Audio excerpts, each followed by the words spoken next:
Salut les amis, welcome on this platform. Enfin, Zelensky a réussi cette coup de force parce qu'il a été obligé aussi par les Occidentaux.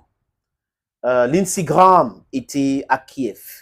Les autres se sont baladés là-bas, d'autres les ont appelés et ils disent qu'ils sont en train de produire les armes. Donc, on a obligé Zelensky d'aller jusqu'à baisser l'âge de la mobilisation. Vous savez que les conscriptions n'ont jamais cessé en Ukraine. Tout le monde est obligé de faire la guerre en Ukraine. Donc, de force. Si vous voulez fuir, vous devrez faire les micmacs, des trucs et tout pour pouvoir fuir le pays. Voilà un pays qu'on dit démocratique. C'est un pays démocratique, nos valeurs et tout. Alors que c'est le pays le plus corrompu depuis l'existence des pays dans le monde. Tout le monde le sait. Oui, tout le monde le sait. Mais bon, comme le but, c'est d'affaiblir la Russie, c'est qu'ils ne peuvent jamais arriver à ce but-là, et qu'ils se sont engouffrés dans quelque chose qui les dépasse, il faut continuer, parce que là, aujourd'hui, ils ont montré au peuple du Sud global qu'ils sont faibles. Et le fait qu'on les regarde comme les faibles aujourd'hui, ça les énerve. Ils sont très en colère par rapport à ça. Ils ne sont pas faibles. On va produire. C'est parce que nous sommes les démocraties. C'est pour cette raison que vous savez qu'il y a les décisions, c'est compliqué. Il faut aller au vote. Comme si, les amis, c'est terrible d'écouter des gens qui mentent en répétition. Vous savez que la vérité, quand on dit la vérité, quand vous êtes dans la vérité, vous n'avez pas besoin de trop réfléchir. Mais quand vous êtes dans le mensonge, vous réfléchissez trop, vous devrez update votre mensonge. C'est comme ça que ça fonctionne, les amis. Zelensky passe de 27 ans à 25 ans. Donc, toute Ukrainienne, à partir de l'âge de 25 ans, est potentiellement un militaire. Donc, elle est conscrit. C'est de ça qu'il est question aujourd'hui. Et quand, de par mes petites investigations, la plupart de ces Ukrainiens-là ne veulent pas faire la guerre. Il y a même un journal qui a interviewé certains qui ont fui le pays, qui disent que non, nous ne voulons plus faire la guerre. On a peur de mourir parce qu'on meurt tous les jours. Et je répète encore ici, pour ceux qui n'ont pas regardé l'entretien de Blinken sur LCI, d'aller regarder. Il a dit que c'est une catastrophe pour les Ukrainiens. Il a répété ça plusieurs fois. Donc les gens meurent et les gens meurent encore et encore. Et pendant ce temps, on est en train de chercher les chiens à canon.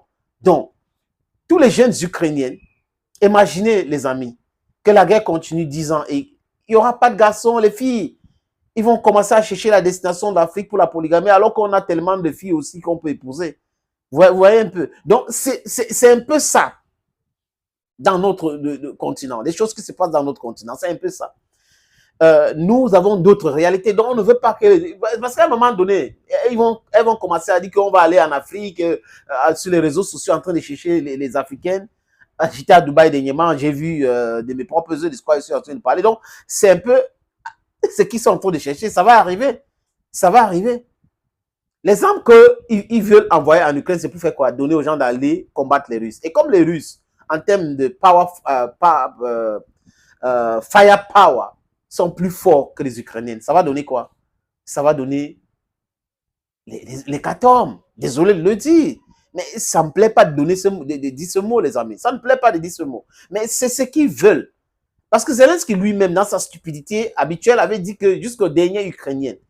Bon, est-ce que ses enfants sont en train de faire la guerre? Non. Est-ce que ses frères sont en train de faire la guerre? Non. Est-ce que les frères des ministres là sont en train de faire la guerre? Non. Est-ce que les frères des députés? Non. C'est les enfants des autres. C'est toujours comme ça. C'est nos enfants, c'est nous. Eux, ils sont in a privileged position and they will never go to the war front. So they allow us to die. Et c'est un autre signe qui démontre, s'il y a des gens qui en doutaient encore, que l'armée ukrainienne est fatiguée, est désorientée. Une armée, on n'a pas besoin d'être militaire pour comprendre. Vous savez, en Russie, on parle de recrutement. Donc, chaque année, on recrute de quoi? 2 fois, si je ne me trompe pas. 2 fois, les recrutements. Dans tous les pays, ça fonctionne comme ça. L'armée recrute. Mais en Ukraine, on vous oblige, ce n'est pas le recrutement, on vous oblige de venir porter la tenue militaire et faire la guerre. Voilà la différence entre la Russie ou les autres pays et l'Ukraine aujourd'hui. Et que quand on dit ça, oh non, ce n'est pas vrai, mais c'est une vérité.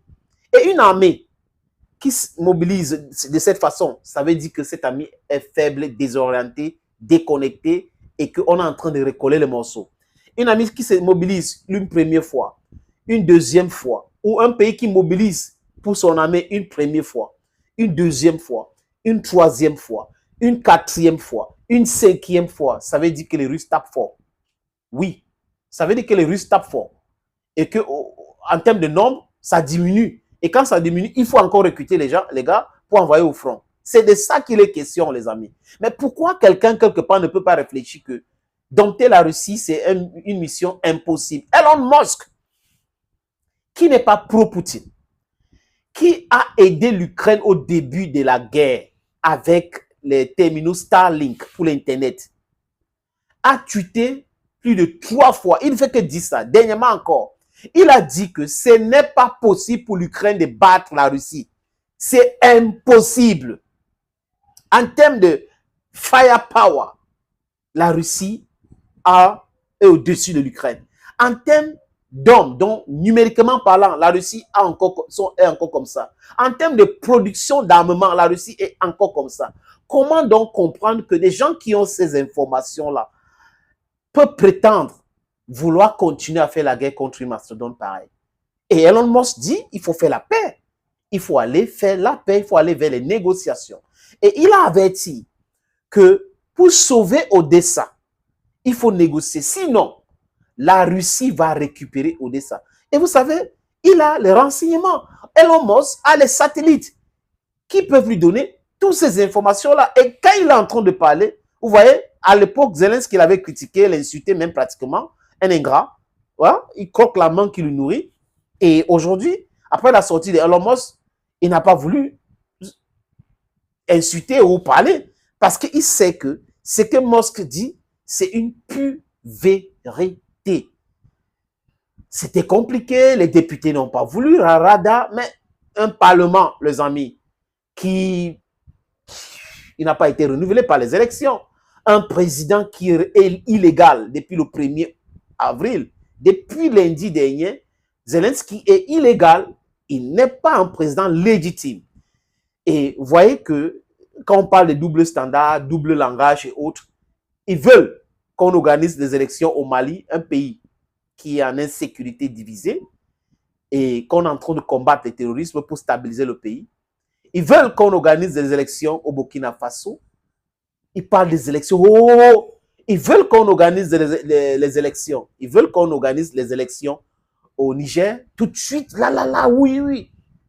Mais ils ne veulent pas qu'on organise les élections en Ukraine. Oh, c'est un état de guerre. Là, le Burkina Faso est un état de quoi? Le Mali est un état de quoi?